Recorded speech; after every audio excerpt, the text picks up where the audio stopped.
My name is Amanda Turner, and at 35, I've learned that family can be both your greatest strength and your deepest wound. As I helped my 10-year-old son, Marcus, navigate his wheelchair up the pristine driveway of my brother's new house, I couldn't shake the feeling that today would be different. Not because of the elegant housewarming party my sister-in-law, Victoria, had planned, but because of the envelope sitting in my office desk drawer, the one containing the final mortgage approval I'd signed off on last month. "Mom, do you think Aunt Victoria got those chocolate cookies I like?" Marcus asked, his bright eyes shining with excitement. My heart squeezed. Despite everything, he still saw the best in people. "We'll see, sweetheart," I replied, adjusting his jacket. The spring breeze carried the sound of laughter and clinking glasses from the backyard.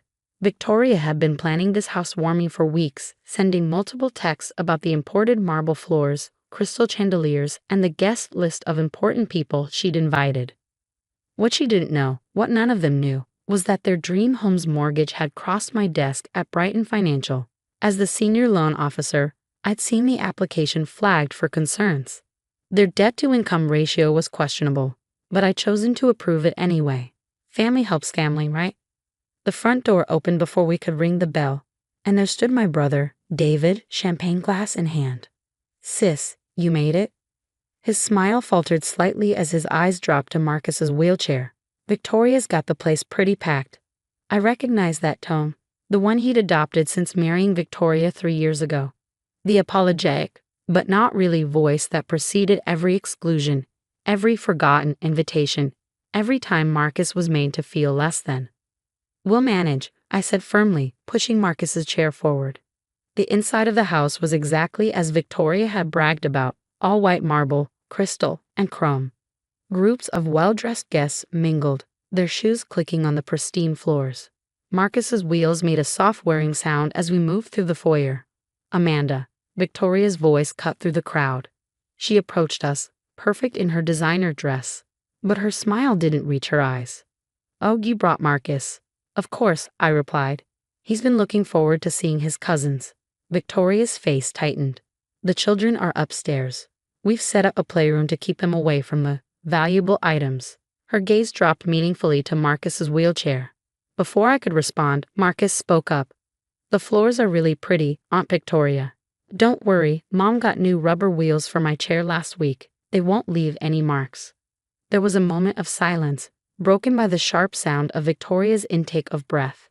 "Actually," she said, her voice dropping to a harsh whisper, "I don't think this is going to work. Do you see these floors? They're imported Italian marble. One scratch, and they're ruined. I can't have that wheelchair rolling all over them." "Victoria," I started, feeling the heat rise in my cheeks, "you can't be serious." "I am absolutely serious." She glanced around, noticing a few guests watching. "This is our housewarming, Amanda. We have important people here, David's boss, potential clients. I can't have. Well, this isn't the right environment for Marcus's condition." I felt Marcus's hand slip into mine, squeezing tight.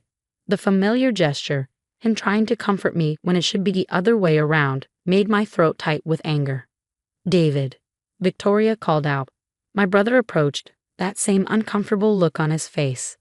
"Tell them." David cleared his throat, not quite meeting my eyes. "Sis, maybe it's best if you come back another time. When it's just family." "Just family?" I repeated, my voice quiet but sharp. "And what exactly do you think Marcus is?" Victoria stepped closer, her voice dropping even lower. "Don't make a scene, just get out. Take your broken kid and go." The silence that followed her words felt like a physical thing. I could feel Marcus trembling beside me, could see the tears he was trying so hard to hold back. In that moment, something inside me hardened into steel. "All right," I said, my voice steady. "We'll go. But remember this moment, Victoria. Remember exactly what you said and did here today." As I turned Marcus's wheelchair around, I heard Victoria's dismissive scoff. "What's that supposed to mean?" I didn't answer. I didn't need to. Tomorrow's board meeting would do all the talking for me. As we left the house, I couldn't help but smile slightly at the thought of Victoria's face when she learned who had actually approved their precious mortgage, and who could just as easily revoke it. "I'm sorry, Mom," Marcus whispered as we reached the car. I knelt beside his wheelchair, taking his face in my hands. Never apologize for who you are, sweetheart. You're perfect exactly as you are. And tomorrow, some people are going to learn a very important lesson about family. As I helped him into the car, my phone buzzed with a text from Victoria. I hope you understand why this was necessary. Some people just don't fit into certain situations. I didn't reply. Instead, I thought about the stack of papers on my desk at Brighton Financial, the ones showing multiple issues with their mortgage application, the ones I'd overlooked out of family loyalty. Tomorrow's meeting would certainly be interesting. Marcus's voice broke through my thoughts. Can we get ice cream? I smiled, starting the car.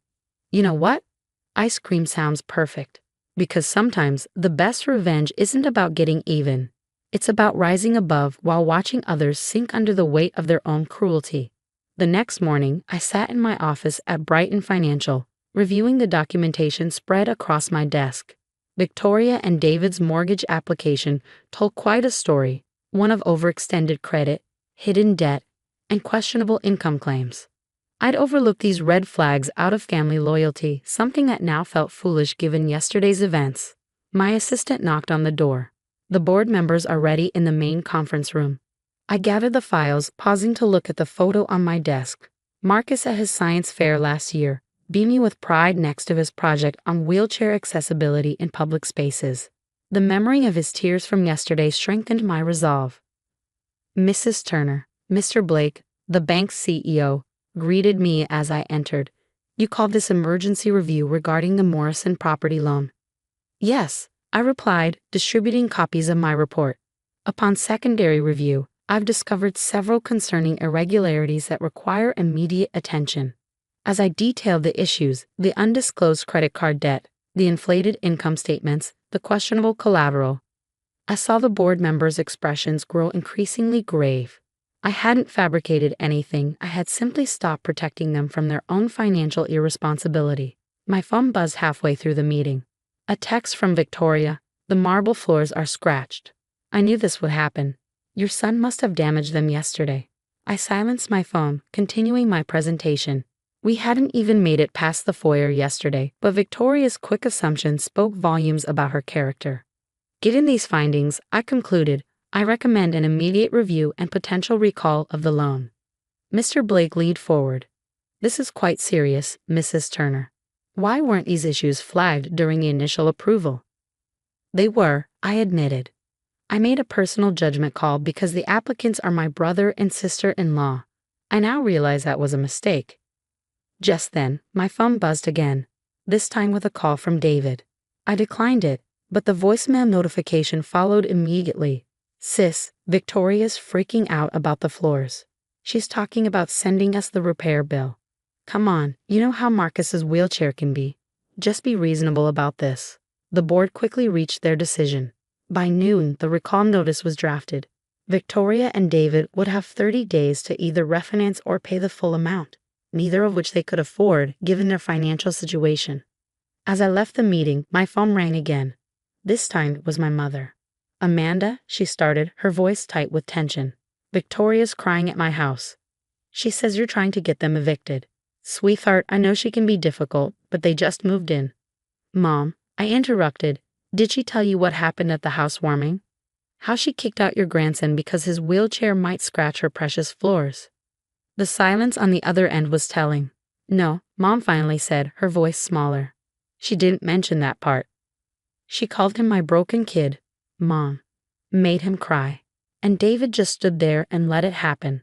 I heard my mother's sharp intake of breath. Oh, Amanda. Actions have consequences, I said firmly. I've spent years making excuses for them, smoothing things over, trying to keep the peace. Not anymore. When I picked up Marcus from school that afternoon, he was quieter than usual. Mom, he asked as we drove home. Is it true what Lily said? That Aunt Victoria and Uncle David might have to leave their new house. Lily was Victoria's daughter, my niece. Of course, they would use a child to try to make us feel guilty. The truth is, I explained carefully, Aunt Victoria and Uncle David weren't honest about some important things when they bought the house. That's not okay, and now they have to deal with the consequences. Like when you say actions have consequences. Exactly like that, sweetheart. My phone kept buzzing throughout the evening. Victoria had progressed from angry accusations about the floors to desperate pleading about the mortgage. David left increasingly panicked voicemails about their misunderstanding and how we needed to work this out as a family. Around dinner time, the doorbell rang.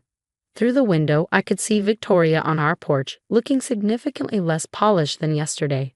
I opened the door but kept the security chain in place. "Please," she said, her mascara smudged. "We'll lose everything. You can't do this to us." "I'm not doing anything to you," I replied calmly. "Your loan application has simply been reviewed according to standard bank procedures. The same procedures I would have followed initially if I hadn't been trying to help family." "But we are family," she protested. "Are we?" I asked quietly, "because yesterday you made it very clear that my son, your nephew, wasn't family enough to be welcome in your home." She flinched. I was just worried about the floors."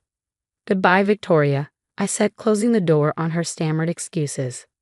Later that night, as I tucked Marcus into bed, he asked, "Are you mad at Aunt Victoria and Uncle David?" I sat on the edge of his bed, choosing my words carefully. "I'm disappointed in them. Sometimes people show you who they really are, and when they do, it's important to believe them." He nodded thoughtfully. "Like when you tell me that real family loves you no matter what." "Exactly like that." I kissed his forehead. "And you, my brave boy, are perfect exactly as you are. Never let anyone make you feel otherwise." As I turned out his light, my phone lit up with another text from Victoria. "You'll regret this. No one likes someone who turns against family." I smiled slightly, thinking of the board meeting scheduled for tomorrow morning. Victoria had no idea that this was just the beginning. Sometimes the best lessons about family come from those who show you exactly what family shouldn't be. 1 week after the board meeting, Victoria and David's perfect world was crumbling. Their attempts to refinance had been rejected by 3 different banks, each one flagging the issues I'd originally overlooked. The expensive furniture they'd bought to impress their guests was being repossessed, and David's boss, who attended the housewarming, was asking uncomfortable questions about the financial discrepancies. I sat in my office, reviewing their latest desperate appeal when my mother called. "I went to see them yesterday," she said, her voice heavy. "The house is half empty." Victoria was talking about moving in with her parents. And I kept my voice neutral. "And I told her she's lucky I don't press charges for how she treated my grandson." Mom's tone hardened. "I saw the security camera footage from their doorbell, Amanda. I heard exactly what she said about Marcus." I leaned back in my chair, surprised. "You watched the footage?" "David sent it, trying to prove you were exaggerating. Backfired spectacularly." She paused. "I've been too lenient with them, haven't I?" Before I could respond, my assistant buzzed. "Mrs. Turner, your brother and his wife are here. They don't have an appointment, but—" "Send them in," I said. It was time to end this. Victoria entered first, her designer clothes from the housewarming replaced by simple jeans and a sweater. David followed, looking older than I'd ever seen him. "Mandy," he started, using my childhood nickname. "We need to talk." "About what?" I kept my voice professional. "The loan recall is a board decision. There's nothing to discuss." "Please." Victoria's voice cracked. "We'll lose everything. The house, David's job. His boss is asking questions about our finances. Can't you just fix it?" I studied them both. "Like you tried to fix the problem of Marcus attending your party." Victoria flinched. "I'm sorry, okay. I was wrong. I was stressed about the party, about impressing everyone. I shouldn't have said those things about Marcus." "No," I agreed. "You shouldn't have. But you did. And worse, you meant them." "What do you want from us?" David demanded. "We're apologizing." "You're apologizing because you need something," I corrected. "There's a difference." I pulled out my phone, playing the doorbell camera footage. Victoria's voice filled the office. "Take your broken kid and go." David looked away. Victoria started crying. That moment, I said quietly, "When you chose your marble floors over my son's dignity, that was real. This," I gestured to their tearful faces, "is just desperation. What can we do?" Victoria whispered, "Please just tell us what you want." I leaned forward. "I want you to understand something. Marcus isn't broken. He isn't a problem to be managed or an embarrassment to be hidden. He's a brilliant, kind, amazing child who deserves better than an aunt and uncle who see his wheelchair before they see him." I stood up, gathering my files. The loan recall stands. You have 3 weeks left to either pay in full or vacate. What happens next is up to you. That's it? David's voice cracked. You're really going to do this to your own brother? No, David. You did this. Your choices, your lies on the loan application, your silence when your wife attacked your nephew. These are the consequences. After they left, I called Marcus's school to check on him. The secretary put him on the phone. Mom, we're doing a science project about accessibility in buildings. Can I interview you about bank design? His excitement warmed my heart. Of course, sweetheart. Maybe we can even visit some buildings this weekend to research. That evening, as we worked on his project at the kitchen table, the doorbell rang. It was my mother, holding a familiar photo album. Found these while cleaning, she said, sitting down with us. Look, Marcus, this is your mom when she was your age. We spent the evening looking through old photos, sharing stories, laughing. When Marcus went to bed, Mom stayed behind. Victoria called me again, she said. They're moving in with her parents next week. The house is being surrendered to the bank. I nodded, unsurprised. You know what Marcus said to me today? Mom continued. He said he's glad he has a mom who sees him, not his wheelchair. That boy has more wisdom than all of us. The next morning, I received a formal email from Victoria and David's lawyer agreeing to a voluntary surrender of the property. No more accusations, no more guilt trips, just acceptance of their situation. At work, Mr. Blake called me into his office. The Morrison property situation, you handled it exactly right. Maintaining professional integrity, even with family involved, is exactly what we need in our new chief risk officer position. Life moved forward, and Victoria and David eventually found a smaller house they could afford. They sent Christmas cards but didn't invite us over. That was fine, we were done pretending. Marcus continued to excel at school, and his science project on accessibility won first place. As he received his award, sitting proudly in his wheelchair on the stage, I thought about Victoria's marble floors and smiled. Sometimes the best revenge isn't about getting even. It's about standing firm in your truth and letting others face the consequences of their own actions. Marcus taught me that just by being exactly who he is, perfect, wheelchair and all,